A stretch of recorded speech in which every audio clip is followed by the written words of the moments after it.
Hello, everyone, and thank you so much for joining me for Daily Spark with Dr. Angela. I'm your host, Dr. Angela Butts-Chester. You guys know who I am, and you know what I like to do on the show. Say it with me. I want to enlighten, inspire, and empower you to become your best self. Now, scripture reminds us that the tongue is a small thing that makes grand speeches, but a tiny spark can set a great forest on a fire. And that's what we want to do today. We want to get you fired up about my guest. Today, I'll be spending time with Charise Beckett, executive coach, keynote speaker, leadership strategist, and transformational partner. So, with that being said, you know what I'm going to tell you to do. Go on, get comfy, get cozy, get your coffee or get your tea, because we are about to get started. Hello, Charise. Thank you so much for joining me here on Daily Spark with Dr. Angela. Hi there. Thank you so much for having me. Absolutely. Now, I cannot wait to talk to you about the all that you do. But I realize that I might be introducing you to some new listeners out there. So, first question for you is, what makes you you? Tell us a little bit about yourself. Yes.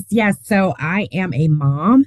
I am a wife. I am also an author, a leadership coach, an executive, all the things, right? Right? But my most important job really is being a mom and a wife, and I love every part of those jobs. I love it. I love it. I appreciate a woman who wears several hats and really enjoys the hats that she wears, right? That she has Yes, learned that this is what I want to do and this is what I don't want to do. that is So exactly I right. love that. I love it. I love it. Now, after more than 2 decades working in high performance venues and areas, as well as with high performing women, what moments do you think have really helped make you realize this is the way that I want to go? We hear people talk about burnout all the time, the various avenues that we have to take to get to where we are today.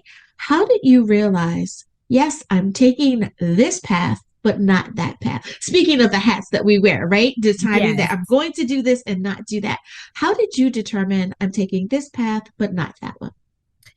I mean, obviously, I think after trial and error of so many different companies, so many different experiences, I created my lane and my zone of genius out of my own experience. And so when you walk through life, you're a professional, you go to work every day, you experience things. And some of the things that I experienced really did kind of break my heart because with all of the hustle and the accomplishments and all of that, it seemed that I wasn't completely fulfilled. And that was because I was running on empty and running Yeah. on empty and doing so many things that I don't think that I was enjoying my biggest, best job. And that's being a mom because of all of Yeah. these other things. So that is when I decided to lean really hard into creating a framework that is rooted in theory and it's rooted in lived experience. And that would be P.O.I.S.E.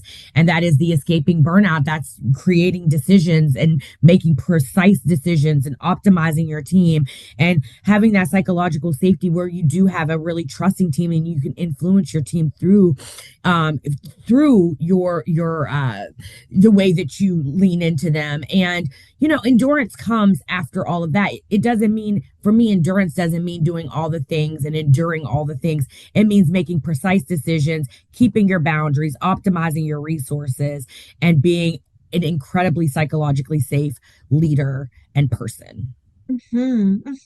Agreed, agreed. Now, I love that you have developed Play's leadership framework. I love the fact that, first of all, when you see it and it's like, uh-oh, acronym. Oh, this is going to be cool. I cannot Yeah. wait, right? Because I'm a naturally curious person. So it's like, tell me more. Yes. Not only is it the word poise, but I cannot wait to find out what this means.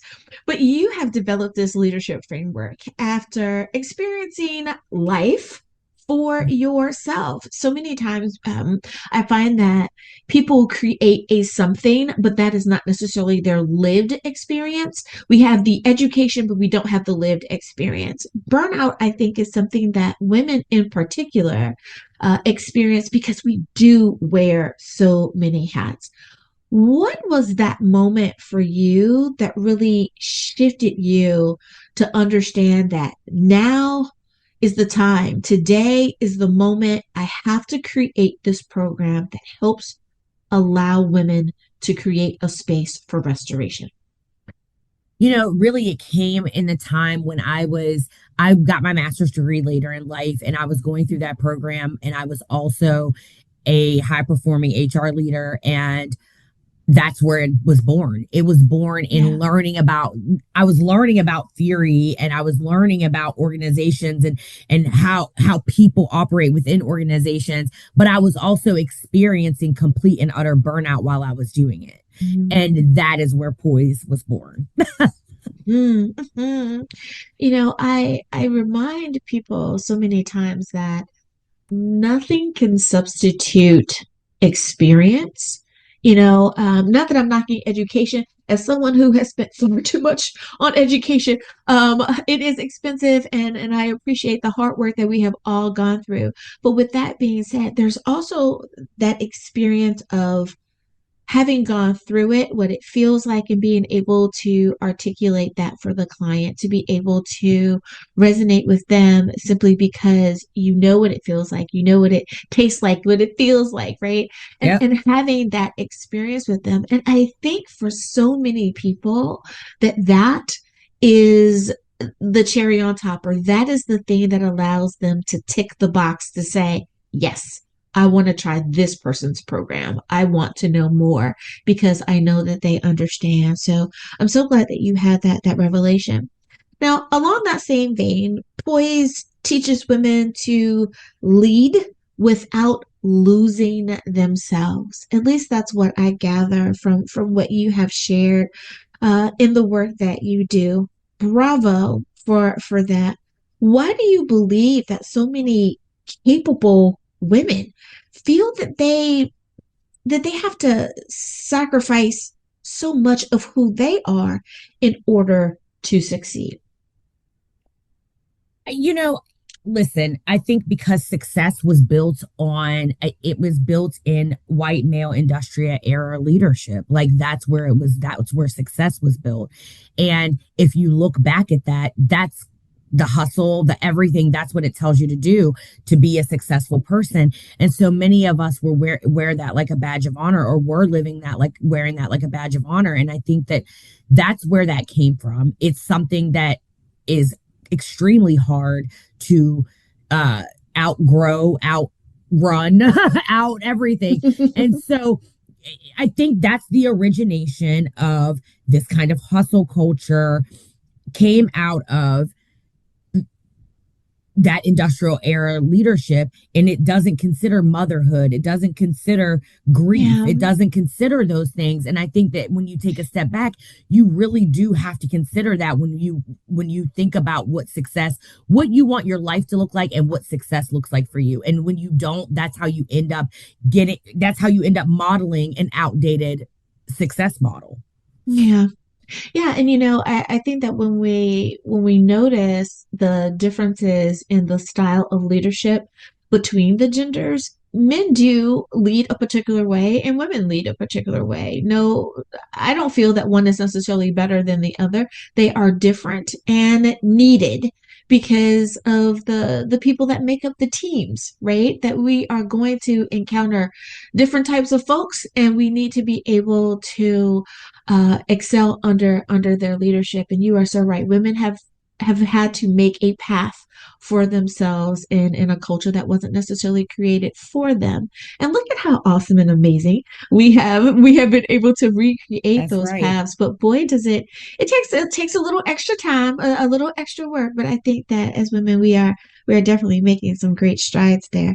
Thank you for pulling that to the front. Now, one of the core principles in leadership I find is that clarity is part of the keys that most leaders have. I would say like three keys that they keep in their pocket, whatever those three things are for them. Sometimes it's clarity, it's communication, it's being empathetic, whatever their three keys are. But I think that most people agree that clarity is one of them. Why do you think that it's important for us to continue to create a culture that is chaos free, one that practices um, a leadership style where we are being helpful, where we are learning to help our team quiet the noise, one where we realize that each person really does matter as a member of the greater good. You know, I talk about psychological safety a lot, Yeah. and I think it's such an important quality that a leader it's an important it's an important quality for a leader to be able to provide that for their teams, because your teams end up not feeling like that they can speak up, they can contribute ideas that are not rooted in fear that they're going to be embarrassed by something. Mhm. They can do all of those things, and we have I think that business is why we move away from that sometimes. I think it is rooted all in good, but I think it's all Yeah. in good of getting things done. And sometimes we can become a bull in a china shop, or, you come in, you Yeah. break everything. You might be good at what you're doing, but you broke everything in here, you Right. know? Right. so, so I think it always starts with goodwill. I Yeah. think it's when people start the doing is when we start to experience this issue. I think you're onto something. Using that Yep. bull in the china shop Yeah. analogy there, people are like, man, Right. okay. Right. Right. That almost the Exactly. breaking everything really kind of detracts from the good stuff that you're doing because people Right. are So it's concentrating on the right. mess that you've made, cleaning it Right. up. Did they get Exactly. harmed? So you are you are so right. It's like I think she's bleeding in the corner. So Right. it's really, that is such an important way of looking at that. Have you caused the least amount of harm and damage as you have made your path from one door to the next? I And I that's love right. that. I Don't leave a love that. warpath. Don't leave a warpath. Right. Right. Oh my goodness. I love it. I love it. Well, it is time for us to take a very short break. But before we do, I know that someone wants to reach out to you or follow you on socials. With that being said, what is the best way to do that? Yes, that would be Instagram. And you can reach me at Charise, Charise .Beckett, Beckett. I love it. Alrighty, everyone. Now you know where you can visit. We'll be back right after this.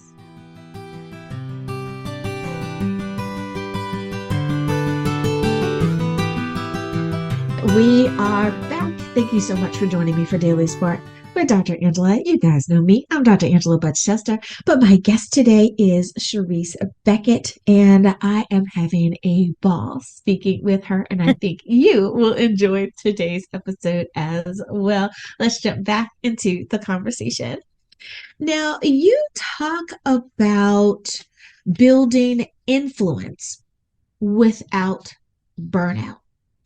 And when I saw that, I want to say like my ears perked up, right? And I said, oh, yes, yes, yes. This is something that I think doesn't get enough attention because everyone wants to do everything, but Yep. then they're finding that, boy, am I spreading myself just a little bit too thin. And then you end up not excelling in any of the things you're doing because you're experiencing the burnout. So, Yep. how can leaders maintain their authority? How can they maintain their authenticity, but also continue to make an impact without that burnout, that they're honoring themselves while still continuing to move forward? that's where the clarity comes in place. And when Yeah. you clarity and goal setting, and when you are precise about what you have to achieve, you eliminate the noise. You know what you are working towards, you know what it takes to get there, and you're precise about every movement and intentional about every way that you need to get there. You optimize your resources. You don't do everything because that's actually impossible. You shouldn't be doing everything, right? And so that it's optimizing those resources. It's really being strategic around what you sign yourself up for. Be strategic about your time. You are the leader of your time. Yes. Oh my goodness. I had to tell I had to tell a client that one time, counseling, more pastoral counselor hat, not coaching hat. And I said, you realize you're an adult. Like your mother is not gonna walk through your door and ground you because you want Right. to take the day off. Like it is okay to take care of yourself in this moment. And she kind of chuckled, and then the tears kind of float down her face because she's like, Dr. Angela, that's it. I think that's it. I'm just so afraid of allowing myself to be first or to be the leader or to have a voice or to be able to speak up. So you are definitely onto something there. Now, wellness. I know that I talk about women, wellness, and faith all of the time. Wellness Yes. and emotional intelligence is something that you speak on as well. And they're often treated as, unfortunately, an optional thing as opposed to being mandatory, right? Why are they essential for endurance? Why are they essential for long-term leadership, the way that you explain it to your teams and those that you coach? Yeah. So, oh goodness. Well, oh God, I could go into this is like my wheelhouse. It's Right. so I know unfortunate. that you're saying, oh my goodness, because you're like, how much time do we How have? much Because time do we I can, have? because Yes. how much time do I need to break this Oh my down? gosh, yes. It's because it is first of all, wellness is incorporated into everything we do, whether we know it or not. How you Yes. take care of yourself, how well you are, and how well you show up, how well you feel, though that Yes. is in everything that we do. And how can we be more intentional about this? This is a lot of times what I tell my clients, and this is why I do the assessment when I start to coach is because I look at those gaps of where you have gaps. Is it the P, the O, the I, the S, or the E, right? Like where's your big gap at? Mhm. There is going to be wellness in all that. And we can really implement more intentional moments in our day. And that's what I first tell everybody, look at your calendar and do a meeting hygiene exercise, Yes. Yes. right? Because that's brain wellness. If you are overloaded, I actually told someone today, I had 6 meetings today, and someone tried to put a meeting. They were like, oh, you have a gap in your calendar. That does not mean that is for you, sir. Correct. That's my recharge time. I always say, and I usually put placeholders. So I always tell people this is how you put placeholders and go to your calendar, put placeholders so you can reset and recharge. You need Yeah. time between meetings to be able to actually absorb the information you just discussed. Yes. Yes. That is Mm. brain wellness, right? Physical wellness. And I'm no doctor or anything like that, but for physical wellness, just as a human being, I always talk about movement. If you work in an office, always make time to move around. Yeah. Go on a walk around your building. Make sure you are having some type of 5 minute movement every couple of hours or every hour Yeah. is what I say, Yeah. like 5 minutes of movement. Um, Another thing that I am very much of a stickler on is my boundaries. Yeah. Have them, keep Yeah. them, stick to them. They Yeah. are there for a reason. They are the guardrails of your life. You need to hold your boundaries. Absolutely. I could not agree with you more with especially with the boundaries. And I remember I was being interviewed for an article, I believe, and that's what they were talking about, how do you keep your boundaries? And I said, time with my family is just as important with time with a client. I don't want to break time with the client. I don't want to break time with my family. So if I have put that on my schedule, that is a must do. If it's on the schedule, it is a must do. And like you said, just learning to honor the personal boundaries as much as we do our work and leadership boundaries, that really is key. And if that means you need to go have a spa day on Saturday, please do that. We need you to be well in That's order right. for you to, help everyone else. Put your oxygen mask on first before you assist the person next to you, That's right? We're right. reminded of that every time we fly. So I agree with you. I agree with you there. Now, I feel that when someone is an author, then they are taking the extra time to really sit down and share their emotion with us, their wisdom with us. They're doing it in such a way that no matter where you are in the world, no matter what you're doing or experiencing, you're able to have a piece of them with you. You mentioned that you are an author, and your book references, and well, let me say it reframes, it not necessarily references, but reframes success in a very powerful way. How do you help keep women uh, redefining their success without feeling like they are trying to lower the bar? How do you help them understand that just because you redefine or you reassess or that you refocus, it doesn't mean that something has gone awry. It just means that you are being the best leader that you can be. One of the things that I say is over time, your needs are going to change. You are going to have to always shift what you need because they change. And Yeah. so instead of looking at it as a shift made under duress, look at it as an evolution of the person that you are and the person that you're becoming. Hmm. Hmm. Oh, I like that. I like that. Now, of course, your book is available on Amazon and wherever books are sold. Is it also available on your website? Is there a tab there that people can go and It check that out as well? there is a tab there. There it has book right there on the main page. I love it. I love it. I love it. Now, in a culture that rewards constant output, right? And you kind of touched on that a little bit earlier, is that it's always kind of like cranking out the next thing. We don't celebrate our wins as often as we should. We don't slow down to really take it all in. It is just constantly next thing, next thing, next thing.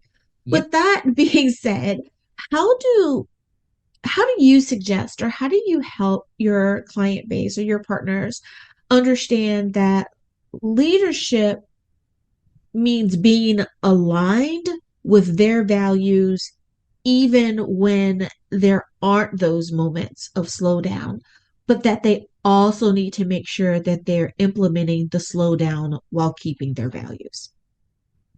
You know, I talk about this a lot. When we come to work, this whole bring your whole self to work, and I talk about, you know, you are going to be you, no matter where you Yeah. are, right? You are going to be you. Do not ever let anyone's ambitions, company, organizationally, a boss, or whoever, shift the way you move Yeah. with intention and integrity. Hmm. You are you. You own your decisions. You own no matter where you are, you own how you show up. You are accountable for that. You have to make the choice to be intentional on what you take on, where you show up. And so I think that for my clients and for even my friends, I am always stating that, you know, you don't have to you are your brand. You don't have to rebrand just to be somewhere else. And your brand, Yeah. if your morals point north, then they always will. And you Yeah. carry that with you no matter what environment it's in. And if it's an environment that is consistently misaligned, then you probably need to think about where you are and where you want to go. Hmm. Hmm. Hmm. Yep. You're hitting the nail on the head there. Like, stop changing just Yep. because someone new has entered the chat. It doesn't mean that you have to be anything different. Again, a coaching client one time, she shared that she was so nervous. She was about to have this upcoming event. She didn't know what to do or she didn't know how to feel. And I said, "What are you nervous for? You got the gig. Like, they want you." And now, don't get me wrong. I think a healthy amount of butterflies is a good thing. Like it means that we're grounded and we want to present our best self, of course. But this was that, oh, I don't know if I can do it. I'm not sure. I'm going, what are you talking about? Like they found you. They wanted They you. want you. So right. So like don't second guess yourself. Don't change it now. If you were green, don't show up as purple. They want green. They want you. And after a few minutes, it's kind of like she went, oh, yeah, I am putting myself over here unnecessarily. And you are so right. Stay your authentic self. Be who God has called you to be, because that's who people want. They want you, not They this want other you. version. Yeah. Oh, I love that. I love that. Now, as we close, and definitely, I know that someone has heard something that has really helped perk their ears up. And the same way that I would say when I'm interviewing an author, if you want to know how the story ends, you got to buy the book. If you want to know more about this, if you want your own personal time with Charise, then definitely visit the website, find the services that really attune with what you are experiencing and what you want assistance with, that she can definitely go into more detail with you there. But with this last question, what truth do you want women to remember about their worth, about their leadership, about their pace, about their space, about their peace? Any of those. What do you want women to remember that they are allowed to do? You are allowed to rest. Ah, You yes. are allowed to intentionally take a break. Yeah. You are allowed to intentionally not want to be bothered.